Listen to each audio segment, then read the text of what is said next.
Planète Berger Australien, le podcast qui vous parle de berger australien, de BAM, d'éducation canine positive et tous les autres trucs qui me passent à travers la tête. Vous écoutez Patrick Offroy, Doggy Coach, et aujourd'hui on parle de cliqueur ou sabre laser, tu seras un Jedi mon fils.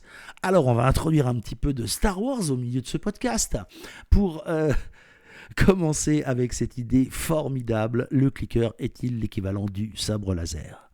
Le clicker training est un outil génialissime. Comme si vous avez la gentillesse de me lire ou de m'écouter, je le pratique depuis plus de 20 ans, 25 ans.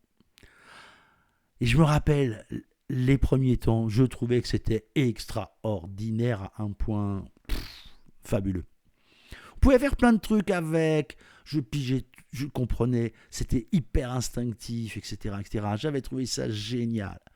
Et au fur et à mesure du temps où j'ai travaillé avec le clicker, au bout de quelques années, je me suis rendu compte qu'il y avait quand même des comportements complexes qui n'étaient pas forcément adaptés à l'apprentissage du clicker, particulièrement les apprentissages à distance.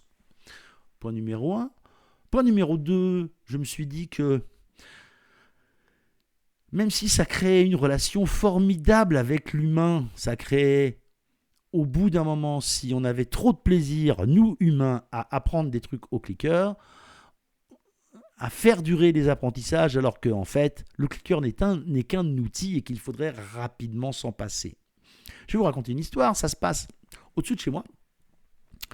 J'organisais des balades collectives, j'étais parmi les premiers dans le sud-ouest à en organiser. Et balade collective, une jeune femme arrive avec son eurasier, il a 6-7 mois, elle dit assis, clic, récompense. Et je lui dis, ah, mais c'est formidable, tu cliques alors ? Elle me dit, ouais, je clique. Et je dis, alors depuis quel âge tu as commencé à le cliquer ? Elle me dit, depuis qu'il a 3 mois. Et là, je m'arrête 2 minutes et je réfléchis. Alors, première solution, où je lui explique qu'on n'est pas au même niveau du clicker et on risque de passer un mauvais moment, ou je ne dis rien et je continue la balade sans rien dire. Finalement, la deuxième solution prend un petit peu le dessus, et puis je me dis non, on va pas s'embrouiller maintenant, c'est pas la peine. Et puis j'avance de 200-300 mètres, j'avais Motley à côté de moi, et je fais un petit bruit avec la bouche comme ça, et Motley s'assoit instantanément. Je me retourne, j'attends qu'elle arrive, et quand elle arrive, je lui dis, il faut qu'on parle du clicker parce que tel que tu t'en sers, tu es dans l'erreur. Le clicker est un apprentissage, un accélérateur d'apprentissage. Mais ce n'a reste qu'un outil. Le but n'est pas de cliquer et de récompenser à l'infini. Parce que sinon, tu vas passer ton temps à cliquer, ne tire pas en laisse, cliquer rappel, cliquer assis, cliquer stop, cliquer monte dans la voiture, cliquer... C'est pas possible. Le but, c'est qu'à un moment, tu mettes un ordre verbal, quel qu'il soit, et que cet ordre verbal vienne remplacer clic récompense. Parce que sinon, ça ne sert à rien. Ça ne sert strictement à rien. Le clicker n'est pas là pour remplacer l'ordre verbal.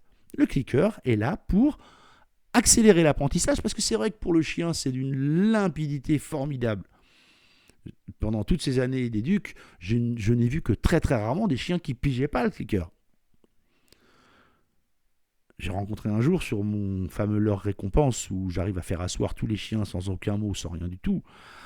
J'ai vu un chien qui était un inadapté canin et qui devait avoir des problèmes de développement ou autres, mais sur les centaines et les centaines, pour ne pas dire les milliers de chiens que j'ai vus et que j'ai travaillé, en dehors de ce chien-là, qui était un Leonberg, en dehors de ce chien-là, non, je n'en ai pas vu. Ce n'est pas arrivé.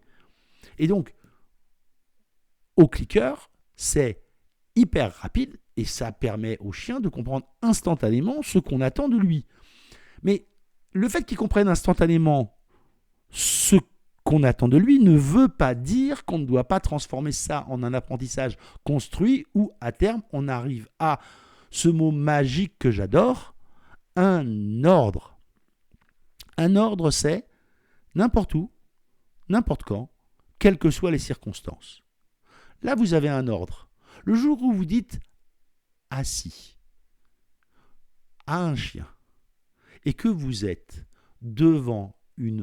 au marché, devant la rôtisserie où il y a les poulets qui tournent et qu'il vous regarde plutôt que de regarder les poulets, là, vous êtes à peu près sûr que l'ordre est acquis. Voilà un bon indicateur pour pouvoir tranquillement savoir si ça vaut le coup ou pas d'investir dans un vrai ordre. Donc, Jedi ou sabre laser, malheureusement le Jedi, lui, il y a toujours un moment où il faut qu'il sorte le sabre laser pour se bastonner un petit peu parce qu'il y a toujours des gens en face qui en veulent un petit peu à sa peau. Nous, heureusement, on n'est pas dans cette configuration-là et le cliqueur bien utilisé est un formidable outil, mais attention, contrairement au sabre laser, c'est pas du tout obligé que vous l'ayez tout le temps accroché à la ceinture. À très vite.